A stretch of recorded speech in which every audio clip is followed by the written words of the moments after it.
Hello everyone and welcome back to another video from Apps Academy. In this video, we're going to discuss if you can add Cash App onto your Uber Eats account. So let's get started right away. First of all, open up the Uber Eats application on your device, and if you haven't logged into your account already, go ahead and use your credentials or your social accounts to log in. Once you are taken into the home page, you will see the account option at the bottom right corner. Tap on this option and you will see Wallet. Tap on the Wallet button and you will see the payment method option.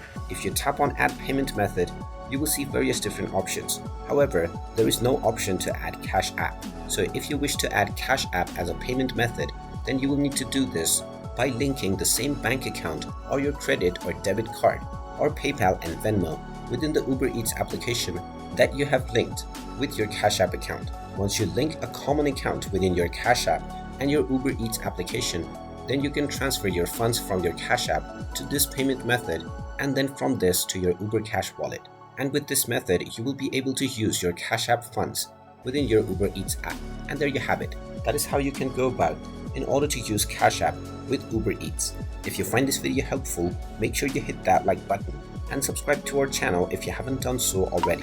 Also ring that notification bell to never miss another update from us. Thank you for watching and I will see you again in the next video.